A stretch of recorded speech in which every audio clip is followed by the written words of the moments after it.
Hi, everybody. I'm Erin Ryan, host of Hysteria. And I'm Alyssa Mastromonaco, co-host of Hysteria.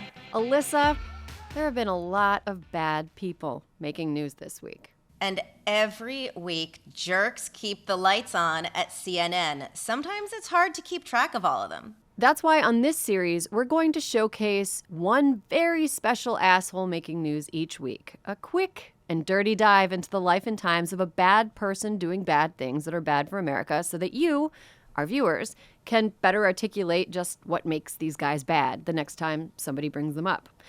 We're calling it This Fucking Guy. So, Erin, who are we highlighting this week? I'm really excited to tell you a little more about one of America's worst fucking guys. The Bakersfield weenie himself, Republican Speaker of the House, Kevin McCarthy. So let's get into his villain origin story. McCarthy was born in Bakersfield, California, a town so universally regarded as unpleasant that people describe bad towns in other states as the Bakersfield of that state. I'm not being mean. Even people who live in Bakersfield make fun of Bakersfield. But it sounds like Kevin came from a nice family. Both of his parents were Democrats. His mom was a homemaker, and his dad worked for the fire department.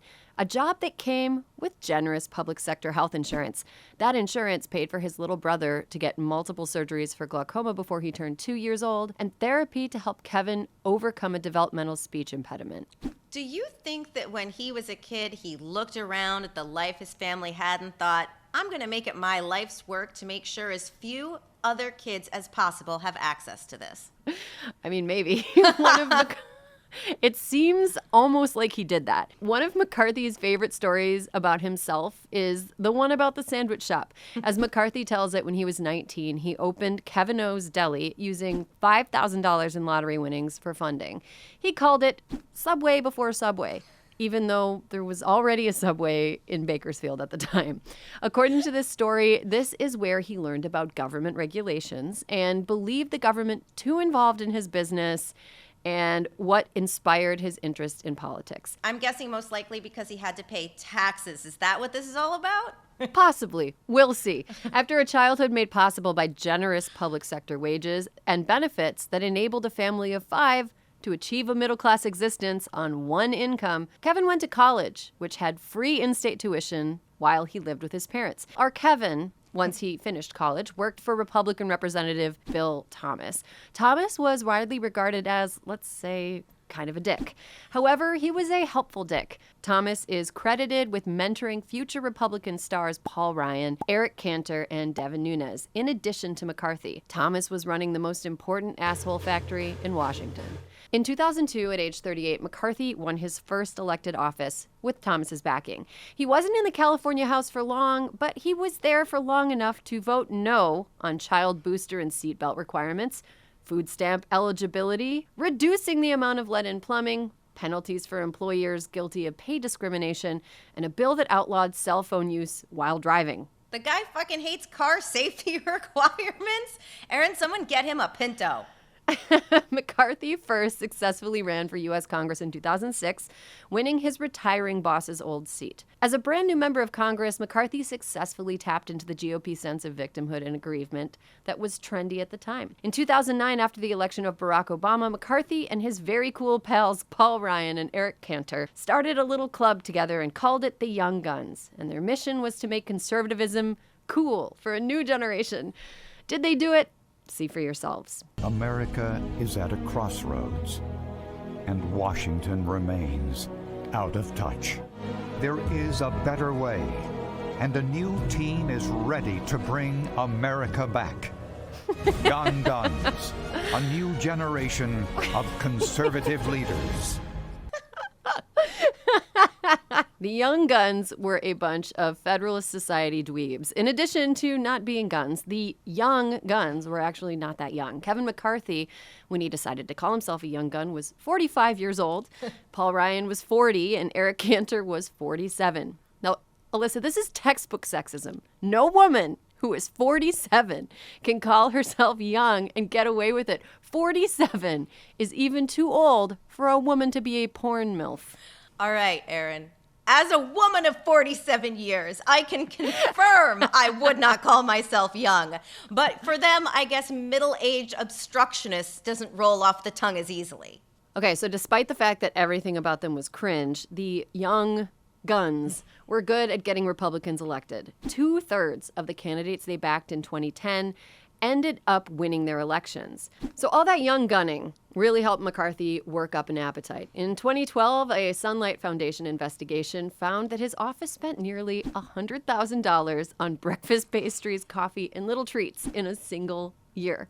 More than any other member of Congress. That's enough 2012 money to pay the full salary of 2 low-level staffers. McCarthy was now a donut-fueled, bona fide Republican power broker, but his unseemly thirst for power was still unquenched. He was elected majority leader in 2014, becoming the least tenured majority leader in the history of the House. The next year, when human cigarette John Boehner retired, it looked like McCarthy was a shoo-in for Speaker. It was so close he could taste it. But McCarthy made a critical mistake. He said the quiet part loud.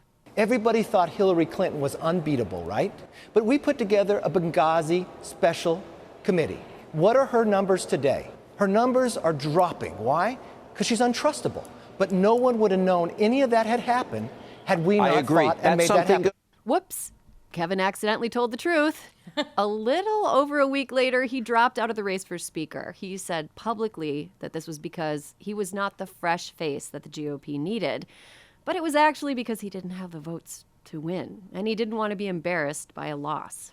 It wasn't long before McCarthy had the opportunity to debase himself in a way that proved his loyalty to Donald Trump when, on a conference call after the Access Hollywood tape was leaked and everyone was rightfully very mad, McCarthy berated fellow Republicans who were thinking of withdrawing their endorsements. Word of that got back to Trump, and not long after that, Kevin became my Kevin.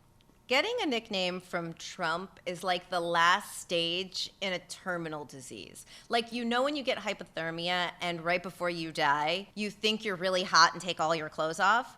Getting a nickname from Trump is to your political death what taking off all your clothes is to hypothermia. Yes, it is stage 4 toadyism. McCarthy spent the next 4 years doing what he does best, sucking up and caving in. When the Washington Post reported in 2017 that during the 2016 primary season, Kevin McCarthy had told colleagues that he believed Vladimir Putin pays Donald Trump, McCarthy tried to tweet through it, suggesting that it was, quote, an attempt at humor gone wrong.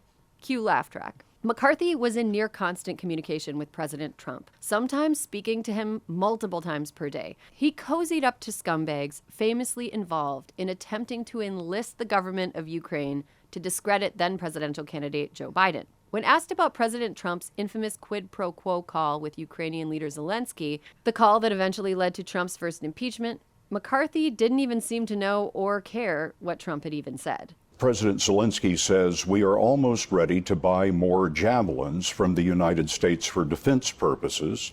And President Trump replies, I would like you to do us a favor, though. Well, you just added another word. No, it's you said, in I'd the like transcript. you to do a favor, though? Yes, it's in the White House transcript. A New York Times article from early 2020 enumerated some of McCarthy's slavish public gestures, calling House impeachment a, quote, national nightmare that was an, quote, attempt to stop the Trump presidency. And who could forget Kevin's antics during COVID? Alyssa, honestly, I had erased it from my memory because Kevin McCarthy was so stupid and annoying during the height of the early pandemic. So in spring 2020, when COVID was picking up steam and there was no vaccine, Nancy Pelosi was Speaker of the House, and she allowed members to vote by proxy because deadly incurable virus.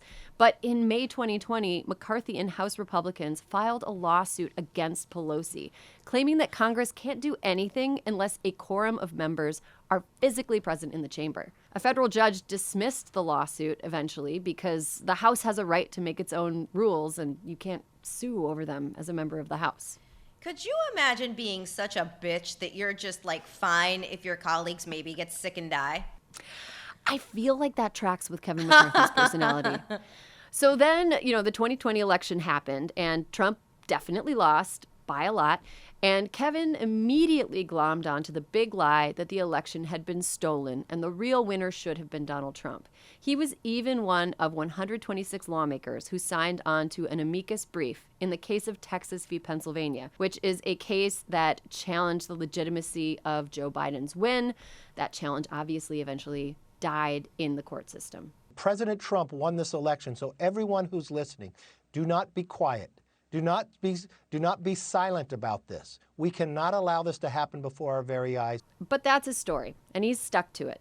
At least publicly, but privately, in classic little bitch fashion, according to at least one reporter, McCarthy admitted that Trump had lost. But where was Kevin on January 6, 2021? Trying to have his insurrection and eat it too.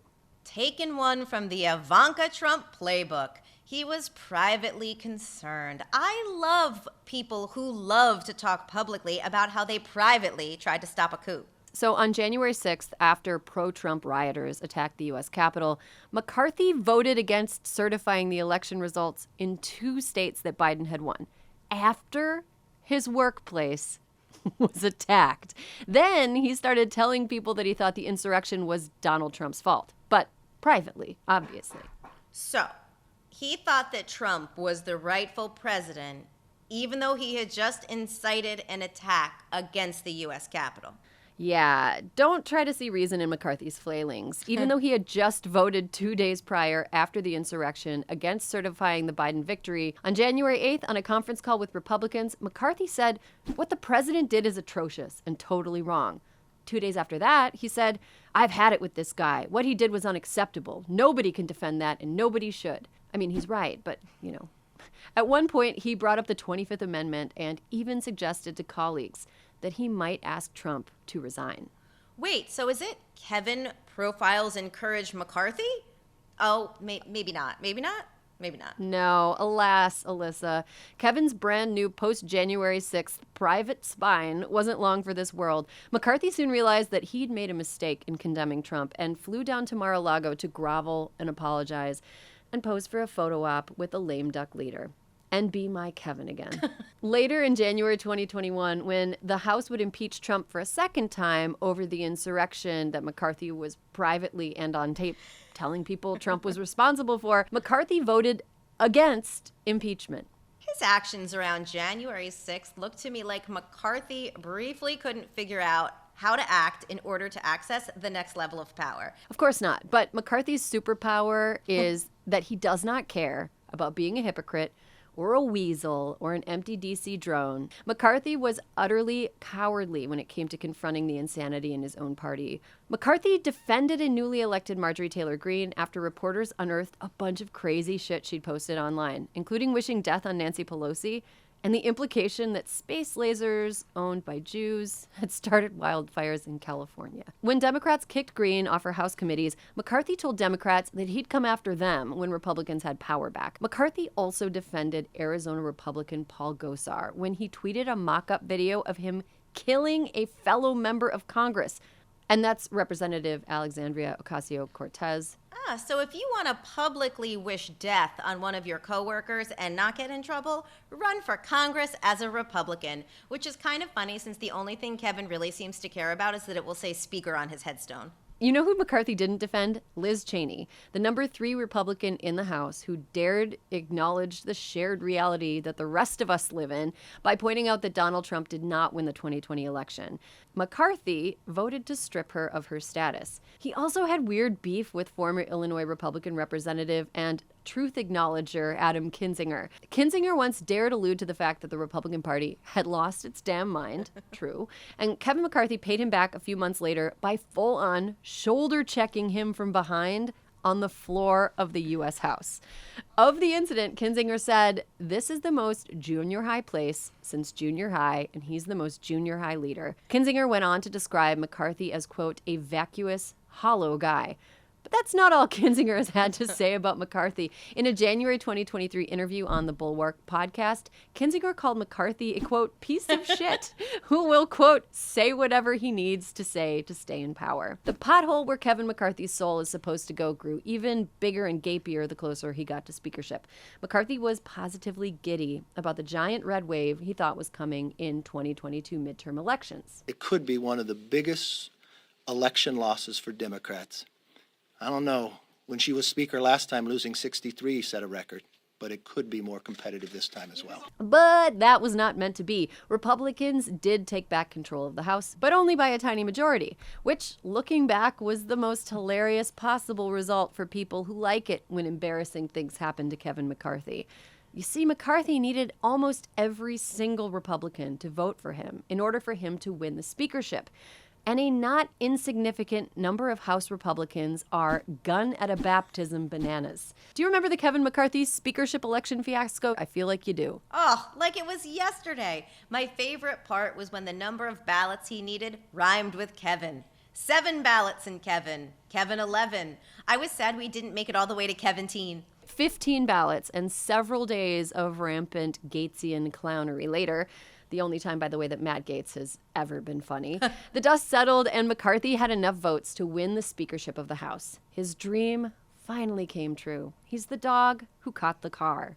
But at what cost? The $1 million question. In order to finally get elected Speaker, McCarthy had to cozy up to the House Freedom Caucus, ironically named because their whole platform consists of not minding their own damn business. McCarthy weakened the power of the speakership. He gave plum committee assignments to his most batshit insane, terminally stupid colleagues like Jim Jordan, who apparently can't even comb his own hair, who now sits at the head of the House Judiciary Committee. McCarthy conceded a rule change that allows any member of his caucus to initiate removal proceedings against him, a mechanism that extremist House Republicans have already turned the screws on when they bullied McCarthy into announcing an impeachment inquiry against Joe Biden for high crimes and misdemeanors that are so secret that nobody can even articulate what they are. And now Gaetz is seeking to remove McCarthy as Speaker following the passage of a temporary funding bill that was passed late Saturday night. So it seems like McCarthy weaseled his way out of a shutdown just in the nick of time. That is, until mid-November, when we'll have to vote on another spending bill. So there are no guarantees that our guy won't screw it up then if he doesn't get ousted. Now, Alyssa, we've reached the end of our trip through the life and times of Kevin McCarthy on a scale of 1 to 4 weasels. How would you rank this fucking guy? 4 weasels being the weaseliest, obviously. Easiest decision of my life. He is a full 4 weasels. Wow. Yep, full Fast 4 weasels. out the gate, all 4 weasels. I need to leave a little bit of room at the top because there might be a more weaselly fucking guy that we cover in the future. So I'm going to give him 3.5 weasels. Okay, great. You know, I think Adam Kinzinger said it best, that he is a piece of shit. I would say Kevin McCarthy might even be the Bakersfield of Speakers of the House. And viewers, if you want to get involved and help assure that Kevin McCarthy no longer gets to fondle the Speaker's gavel, head to votesaveamerica.org. They've got a ton of information on there about flipping the House blue in 2024. All right, see you next time.